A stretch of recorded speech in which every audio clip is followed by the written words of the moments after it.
আজই ডাউনলোড করুন আর এনজয় করুন আপনার পছন্দের শো। শুনুন না, একটা বাচ্চা মেয়ে স্কুল ইউনিফর্ম পরা, ওর থেকে একটু বড়, দুটো বিনুনি করা আর চোখে চশমা আছে, দেখেছো? কিডন্যাপ হয়ে জানি তো। তুমি আমাকে বারবার বলেছো আদি, আমি বোকা যে তোমার কথা বুঝতে চাইনি, কিন্তু তুমি জানো আজ আমাদের মেয়ে উমা, ও আমার সামনে আয়না ধরেছে। এগুলো তো তুমি আমায় দিয়েছিলে আদি। করবে, আনন্দী ডাক্তারি করবে, উমার মা ডাক্তারি করবে। তবে হ্যাঁ, উমা আমার ফার্স্ট প্রায়োরিটি। ওকে দেখার পর যা সময় বেঁচে থাকবে সেটা আমি মেনিনেসকে দেবো। হ্যাঁ, এয়ারপোর্ট থেকে বেরিয়ে যে আনন্দীকে দেখবে, যাকে বাড়িতে রেখে গেছিলে, তাদের মধ্যে কিন্তু একটা পার্থক্য আছে স্যার।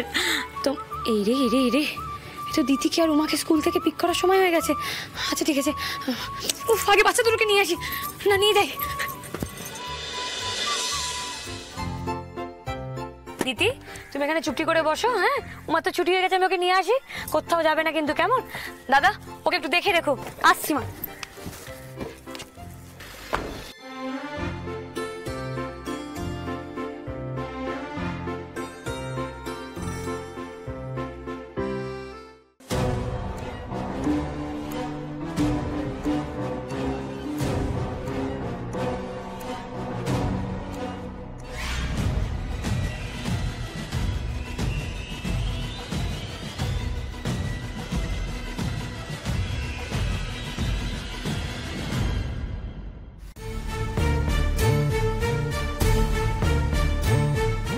নেবে চাই তোমার ললিপপ?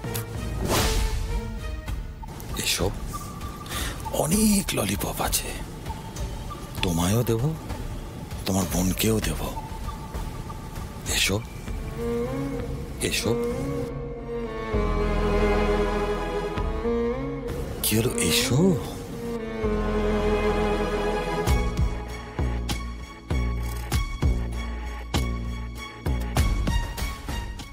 চলো, এবার আমরা কোথায় যাবো উমা? হ্যাঁ, বাবার কাছে যাব, তারপর পিৎজা খাবো। চলো। উমা, দিদি কোথায় গেল? হ্যাঁ, দিদি কোথায়? তাই তো। দাদা, কি ব্যাপার, দিদি কোথায় গেল? ও তো গাড়িতেই ছিল, বই পড়ছিল। আমি একটু এগিয়ে গেলাম রাস্তাটা দেখিয়ে দিতে, একটা ছেলে এসে বললো ওয়ান ওয়েতে গাড়ি ঢুকিয়ে দিয়েছে, সেই জন্য। তার মানে আমি আপনাকে বলেছিলাম না ওকে দেখে দেখে রাখবেন? হ্যাঁ, সর্বনাশ করেছে। হ্যাঁ তো, দিদি দিদি দিদি মাম্মা আসবে। দিদি কই মাম্মা? হ্যাঁ, দিদি দিদি বলছি দাদা, শুনুন না, একটা বাচ্চা মেয়ে স্কুল ইউনিফর্ম পরা, ওর থেকে একটু বড়, দুটো বিনুনি করা আর চোখে চশমা আছে, দেখেছো? আমি তো এতক্ষণ ওইখানেই ছিলাম, ওইখানে তো দেখলাম না। হে ভগবান, এতটুকু সময়ের মধ্যে যাবে কোথায়? গাড়িতেই তো ছিল মেয়েটা। মেয়ে হারিয়ে গেছে নাকি? দিনকাল যা পড়েছে, এর মধ্যে বাচ্চাটাকে গাড়িতে ছেড়ে গেছেন? কিডন্যাপ হয়ে জানি তো।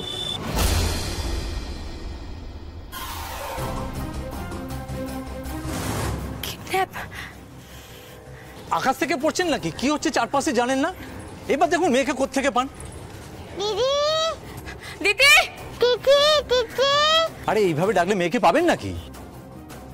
এই স্কুলে পড়ে নাকি আপনার মেয়ে? না না, এই স্কুলে পড়ে না। দেখতে কেমন? ওর থেকে একটু বড়। আমি দেখাচ্ছি, দাঁড়ান, আমি দেখাচ্ছি। দেখি ছবি দেখান। এই আশেপাশে কোথাও আছে বোধহয়। এই যে এই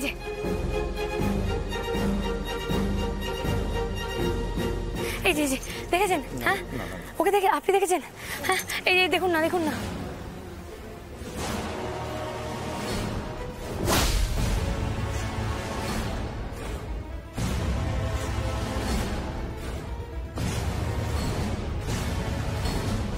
এইরকম দেখতে কোনো মেয়েকে দেখিনি।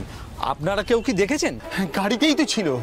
হে ভগবান, আমি উমাকে আনতে গেলাম, স্কুল থেকে আনতে গেলাম, আর এইটুকু সময়ের মধ্যে কোথায় চলে গেল মেয়েটা? যে আপনারা কেউ দেখেননি? মেয়েটা গাড়িতে ছিল, উধাও হয়ে গেল। দাদা, আমি তোমাকে বলেছিলাম ওকে দেখে রাখবে, তুমি কেন তখন গাড়ি থেকে বেরোলে? তুমি দেখলে তো এই বিপদটা হতো না আজকে। তখনই রাস্তা জিজ্ঞেস করতে এলো। একদম আমাকে মেজাজ দেখাবে না। রাস্তা জিজ্ঞেস করতে এলো, তোমাকে গাড়ি থেকে নামতে বলেছিল। এখন আমি কোথায় খুঁজবো, কি করবো আমি? কি করবো? আদি রাইট, আদি সুইচ অফ। মাম্মা বাড়ি তো ফেনে। হ্যাঁ তাই তো, বাড়ি চ চলো এক্ষুনি চলো, বারবারই না, আমাদের থানায় যেতে হবে, চলো কাম অন ফাস্ট। হায় হায় হায়। স্যার আসুন আসুন ম্যাডাম, বসুন বসুন, আবার সিট। বলছি আমার ময়ূক বাবুর সাথে ফোনে কথা হলো, আমি জানতাম না যে ময়ূক বাবু নেই, মানে কলকাতাতে নেই। বসে পড়ো তো দেখি উমা, চুপটি করে লক্ষ্মী হয়ে বসো। তো উনি যে এখন এখানে নেই আমি জানতাম না স্যার। না না ঠিক আছে ঠিক আছে, আমি দিদি ফিরে আসবে, আপনার চিন্তা করার কোনো ব্যাপার নেই। স্যার আমাকে সবটা জানিয়েছে, কেসটা আমি নিজে দেখব। স্যার আমাদের নতুন ওসি দীপঙ্কর স্যার।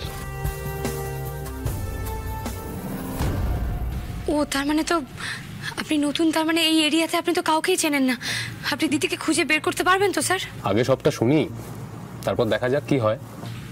দেখা যাক কি হয় মানে? একটা বাচ্চা মেয়েকে খুঁজে পাওয়া যাচ্ছে না স্যার। দেখুন ওর মা আমার কাছে ওকে দিয়ে নিজে কাজে গেছিল। এবার ডক্টর সুপর্ণা মানে দিদির মায়ের, দিদি ছাড়া কিন্তু কেউ নেই। সেই মেয়েকে আমরা খুঁজে পাচ্ছি না। যাই হোক না কেন স্যার, একজন মা তার সন্তানকে এসে আর দেখতে পাবে না। আমি একটা বাচ্চা মেয়েকে খুঁজে পাচ্ছি না। আপনি গুরুত্বটা বুঝতে পারছেন তো? ম্যাডাম স্যার কিন্তু অনেক বড় বড় ঘটনার পরই তো আপনি ওখানে নিজে থেকে ছুটে গেলেন, চারপাশে সবাইকে জিজ্ঞাসা করলেন, কেউ কিছু বললো আপনাকে? আপনি জানেন যে আমি ওখানে জিজ্ঞাসাবাদ করছিলাম? মোবাইলে যে ছবিটা সবাইকে দেখালেন সেই ছবিটা আমাদেরও পাঠাবেন, ওটা আমাদেরও লাগবে। ও তার মানে আপনার কাছে অনেক ইনফরমেশনই আছে। আমি কেউ নই, সবই স্যার ওনার ট্রেনিং। কোনো কেসের ব্রিফ নিলে তার সূক্ষ্মাতি সূক্ষ্ম ডিটেলসটা পর্যন্ত জেনে রাখতে হয়। আমি লোকেশনে লোক পাঠিয়েছিলাম, ওরাই বললো আপনি খুবই প্যানিকড। আর হ্যাঁ, ওরা ওখানকার ওই সিসিটিভি ফুটেজটাও নেবে। ও তাহলে আমরা এখানে বসে কি করছি? চলুন যাই। আর হ্যাঁ, আমি আপনাকে টাইমটা বলে দিচ্ছি। দাঁড়ান দাঁড়ান ম্যাডাম, ম্যাডাম আমি জানি যে আপনি স্যারের সঙ্গে মিলে অনেকগুলো কেস সলভ করেছেন, আর আমি এটাও জানি যে আপনি ওখানে গেলে কি কি ঘটতে পারে। কিন্তু ম্যাডাম আপনাকে তো এখন বাড়ি ফিরতে হবে, আপনার মেয়ের সাথে আছে। তবে আপনি হয়তো এখন আপনার বাড়ির গাড়িতে ফিরতে পারবেন না। আমি দেখছি খুব তাড়াতাড়ি যদি একটা গাড়ির ব্যবস্থা আপনাকে করে দিতে পারি, তাহলে আপনি ওটাতে যান। বাড়ির গাড়িতে যেতে পারবো না কেন?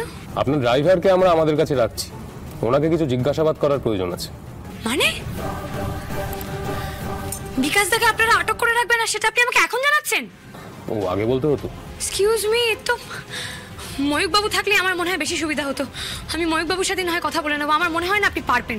আচ্ছা বেশ, আমি না হয় পারবো না, কিন্তু আপনি আমাকে হেল্প তো করতে পারবেন। কাইন্ডলি সেটা করুন, দেখবেন হয়ে যাবে। শুনুন, এমনও তো হতে পারে যে দিতি হয়তো নিজে কোথাও চলে গেছে। দিদি নিজে নিজে কেন কোথাও যাবে? আপনি দিদিকে চেনেন স্যার? দিদি একটা শান্তশিষ্ট মেয়ে, ও নিজে নিজে কেন কোথাও যেতে যাবে? আর তাছাড়া আমরা তো দিদির মায়ের কাছেই যাচ্ছিলাম এয়ারপোর্টে, তাহলে ও সেখান থেকে কেন পালাবে? না, আমি বলছিলাম যে ধরুন অন্য কোনো রিলেটিভের সঙ্গে দেখা হয়ে গেছে বা কোনো বন্ধু বান্ধব। আপনি কিন্তু আমার সময় নষ্ট করছেন। আচ্ছা বেশ, ও একা যায়নি, মেনে নিলাম। কিন্তু আমার একটা ছোট্ট প্রশ্ন আছে, ওকে যদি কেউ জোর করে নিয়ে যেত তাহলে তো দিতি চিৎকার করত, কিন্তু তেমন চিৎকার তো কেউ শোনেনি। ইনফ্যাক্ট ড্রাইভারও তো গাড়ির কাছেই ছিল, সেও পর্যন্ত শোনেনি।